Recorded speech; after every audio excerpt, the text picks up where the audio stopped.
Tullahoma, Tennessee, might not be the first place you'd think of when you hear about a murder.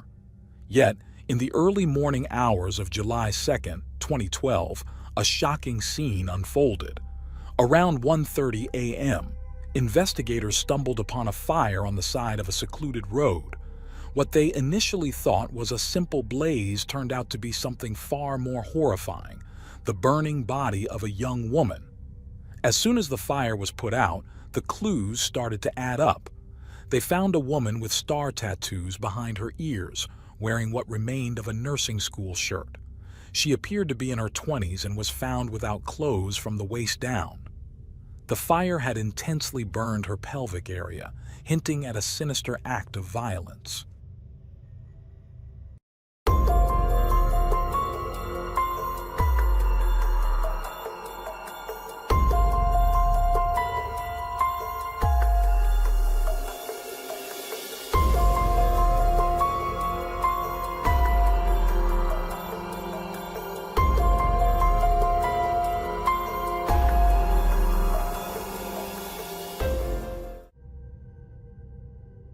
Megan Sharpton was born on October 24, 1987, in the small American city of Tullahoma, in the state of Tennessee. She grew up in a large and friendly family with 2 sisters and a brother, with whom she got along very well. Her parents strove to give maximum attention to all their children, but Megan was especially close to her mother. From an early age, she helped her parents care for her younger siblings and was always eager to assist friends and family. During high school, Megan decided she wanted to become a nurse, which led her to enroll at Motlow Community College, located about 7 miles from her home. She also worked as a waitress at a local restaurant and eventually moved in with her boyfriend. In the summer of 2012, at the age of 24 and just a few months shy of finishing college, Megan planned to immediately find a job as a nurse. Shortly before her disappearance, she had also started working at a nursing home to gain practical skills in caring for the elderly.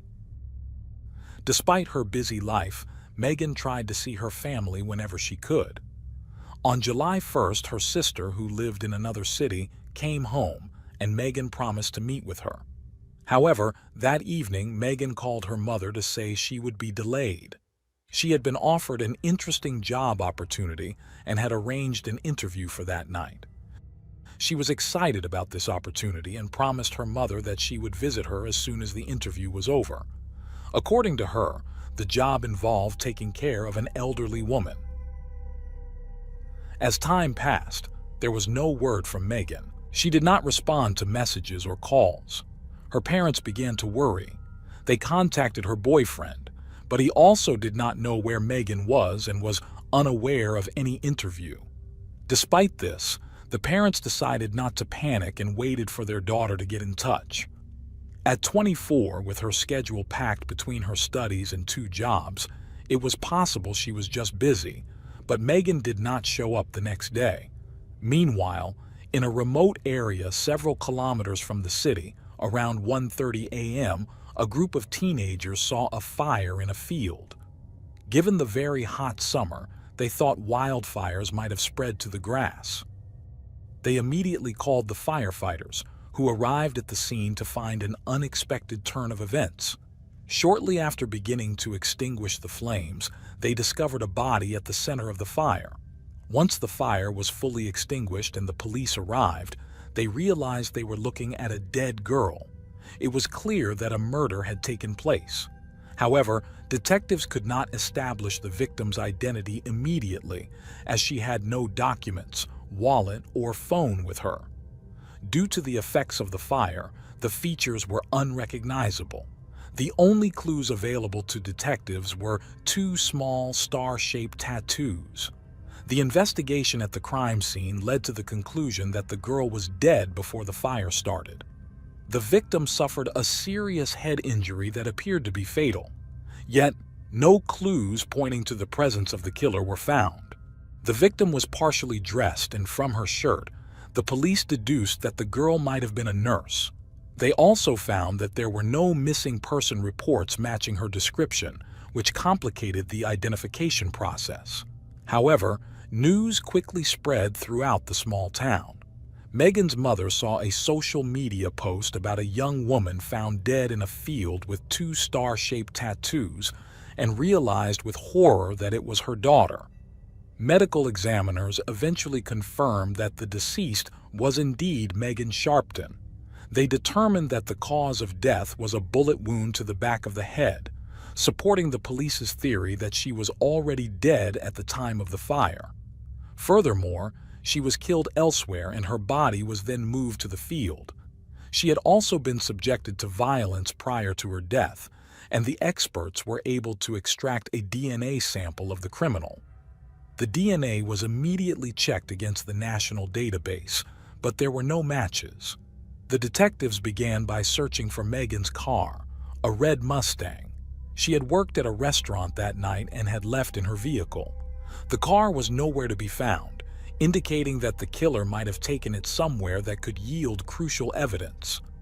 While its location remained unknown, the police began to look for potential suspects among Megan's acquaintances. Attention turned to her boyfriend, who became a significant person of interest. Megan's sister immediately expressed her suspicion to the detectives that he was involved in the murder, pointing out that the couple had been having relationship issues.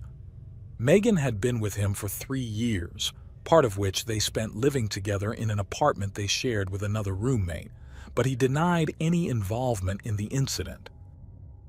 Initially, he claimed that everything was fine between him and Megan, but eventually conceded that their relationship was troubled and heading towards a split. However, he insisted he had no motive for murder and provided an alibi for the time of her death. While the police were verifying his alibi, they decided to search the apartment where Megan and her boyfriend lived. In the bathroom, they found troubling evidence, traces of blood and syringes containing illicit substances. At the same time, 12 miles from the city, police found Megan's abandoned car in a secluded and remote area. There were no documents or phone inside, which meant the perpetrator could have taken or discarded them elsewhere. The police appealed to the public, asking anyone who found such items to contact them immediately. There were no signs of blood or a struggle in the car, but there was an intriguing clue, a note with a non-existent address. Investigators concluded that the unknown assailant had tried to lure Megan to a secluded place to commit the crime. Early in the investigation, they discovered that Megan was preparing for a job interview. However, they had no leads in that direction. One theory was that the person who offered her the job had given her a fake address. When the community learned of the details surrounding the case, a chilling connection was made. 6 months earlier, hundreds of miles from Tullahoma, another young woman of a similar age to Megan had disappeared without a trace. She was also a pharmacy student, which led many to fear that there could be a serial killer in the county. This only heightened the community's anxiety, with concerns that the criminal might strike again. Meanwhile, the police questioned the roommate of Megan and her boyfriend, who admitted to using illicit substances. He claimed that Megan and her boyfriend were unaware of this and that they never partook themselves. Forensic experts analyzed the blood traces found and concluded that they indeed belonged to the roommate. However, the story did not end there. He revealed that Megan and her boyfriend's relationship had in fact ended some time ago, and he himself had recently started a relationship with Megan. He had kept his addiction hidden from her. Knowing this, the police began to suspect both her boyfriend and the roommate. The boyfriend might have harbored resentment towards Megan, and the roommate had a known drug habit, but there was no direct evidence against either of them. During questioning, he claimed he was unaware of the new relationship, and by this time, the police had already verified his alibi. He had been at work at the time of Megan's murder, which excluded him from the list of suspects. As for the roommate, he did not have a solid alibi. However, an analysis of his phone showed that he had been trying to reach Megan throughout the night and had sent her messages trying to find out where she was. Although this was not conclusive proof of his innocence, the police doubted he was the murderer. DNA samples were taken from both men and sent to the lab for analysis, but the results could take months. In the meantime, the detectives found a new lead. In the last interrogation, Megan's boyfriend mentioned he might help the investigation. On the day of Megan's disappearance, an unknown man had called her old phone, which was at home, wanting to speak to her about a job as a caregiver, saying that she had been recommended by someone named Naomi. He mentioned that Megan had spoken several times of a fellow student with that name, but he knew no further details.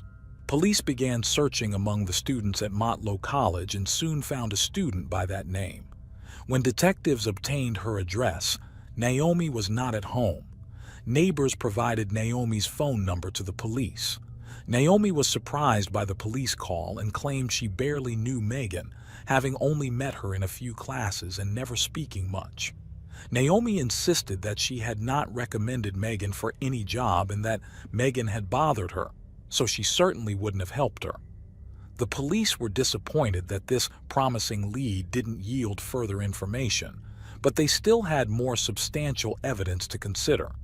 Investigators handed over the phone, which had received the call about the job, and they had the caller's number in their possession. Experts determined that the call was made from a prepaid phone, making it impossible to establish the owner's name. However, the police traced the device back to the store where it was sold, which had a surveillance camera facing the checkout counter. Upon reviewing the footage from the day the phone was purchased, they immediately identified the buyer. From these images, the police inferred that the individual was purchasing the phone for some illicit purpose. Prepaid phones are popular among those involved in criminal activities in the United States because they do not require personal information for activation, and this person, seen taking out his own phone from his pocket at some point, indicated he was buying an additional phone for suspect purposes. There was also a camera pointing at the parking lot in the store. The police saw the buyer exit the building and get into his car, which soon led to establishing his identity. It turned out to be Timothy Gifford, who had an impressive criminal history. However, his activities were limited to minor drug dealings and he had not been implicated in serious offenses. They soon tracked him down and brought him into the station. He said he bought the phone not for himself, but for a 37-year-old acquaintance named Donnie Jones, who was recuperating from surgery and couldn't pick up the phone himself. In exchange for this favor, Donnie gave Timothy some illegal pills. The detectives were familiar with Donnie, who also had an impressive criminal history, but often acted as an informant for the police. Despite this, no connection between Donnie and Megan was found until Timothy revealed something else. Donnie wanted to trade his van for a Mustang and asked for help with the exchange. Timothy found this request odd since Donnie had 2 young children, and the Mustang isn't exactly known as a family car. Nevertheless, he agreed to try to find a buyer. Donnie handed over the van, and Timothy noticed that inside the old vehicle, there were brand new carpets and seat covers. Donnie explained that his wife told him that the chance of selling the car was much higher with a renovated interior, and here is where the police suddenly discovered something that excited them and connected all the parts of the story.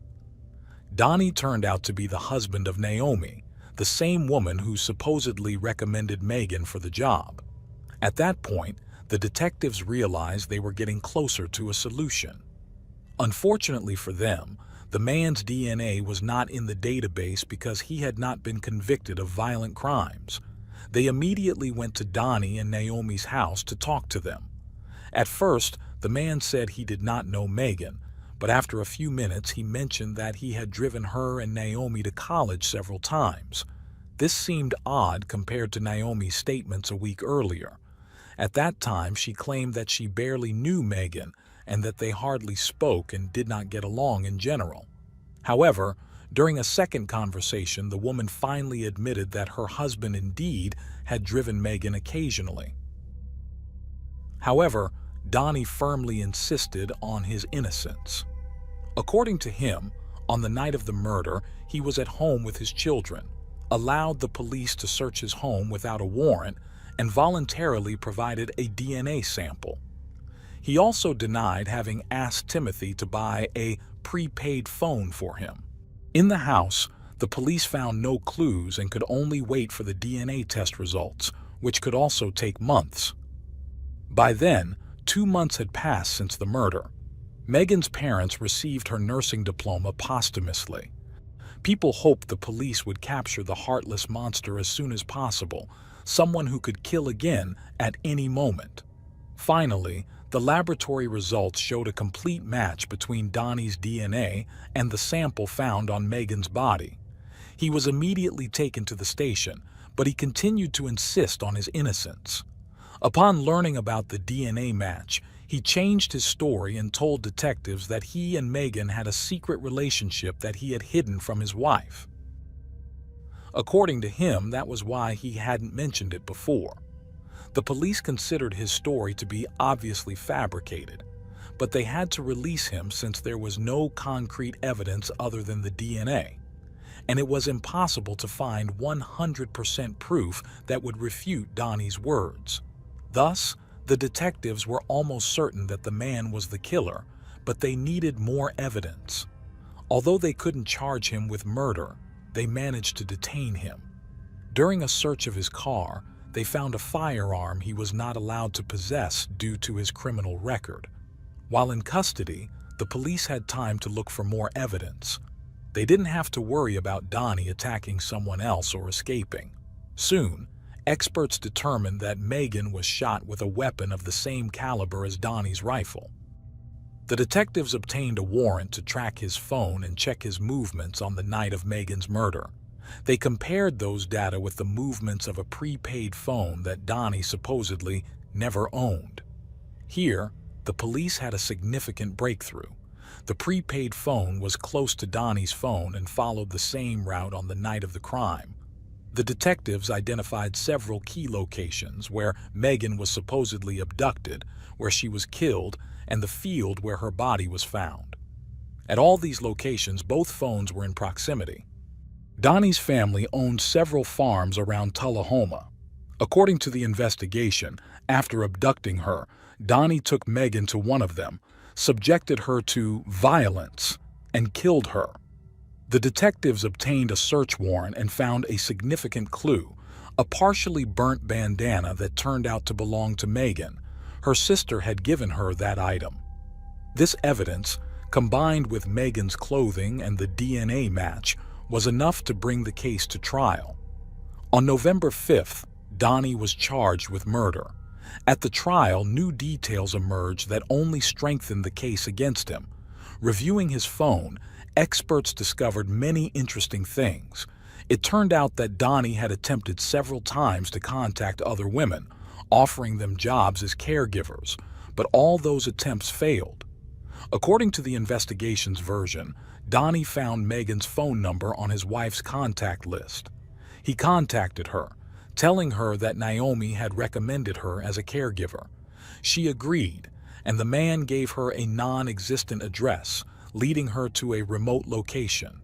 There, he attacked her, took her to a farm, subjected her to violence, and killed her. Then he took her to a field and burned her. The final touch was the complete replacement of the carpets and seat covers of the pickup he used to transport her body. Apparently, the man feared that he could not completely eliminate certain blood traces and that the police would discover them. As for Naomi, the police concluded that she had no connection with the murder and knew nothing about it. That night, she was working, which was confirmed by numerous pieces of evidence. During the trial, Donnie declared his innocence, and everyone braced themselves for a potentially long process. However, when he realized that the prosecution would seek the death penalty, he decided to make a deal with the investigators. He agreed to forego the death sentence in exchange for a confession. As a result, he pleaded guilty to the murder of Megan and was sentenced to life in prison without the possibility of parole. Nevertheless, after some time, he claimed that he had made the deal under pressure and demanded a review of the case. When the judge accepted his request, he quickly reverted to his previous decision to plead guilty, since a new review would again consider the death penalty. During the trial, it was also explained why the criminal, without any doubt, willingly provided detectives with his DNA sample. He apparently hoped that the fire would destroy all traces, so the police would simply have nothing to compare his sample to, but he was mistaken. With all this, investigators concluded that Donnie probably had no connection to the disappearance of another student who vanished 6 months before Megan. More suitable suspects emerged in that case, and Donnie's candidacy was no longer considered. After the announcement of the verdict, Megan's sister stated that the offender would continue preying on young women and could have taken many more lives, but Megan stopped him by becoming his victim. And ultimately, what makes this story even more tragic is that in November 2013, Megan's mother, who had been doing everything possible to help the police catch her daughter's killer, took her own life. She couldn't bear the devastating loss caused by a cold-hearted criminal. Looking at Donnie's background, it is clear that he could have been apprehended much earlier. Among his numerous offenses was the kidnapping of a young woman, but on that occasion he managed to avoid punishment, and the criminal remained at large. Who knows? Perhaps Megan was not his first victim, but the police have yet to confirm this. And that's the end of today's case. As always, I appreciate your support for my work. If you subscribe, like, and share this video, it will help me continue creating content. This was another episode of Unreal True Crime. See you soon.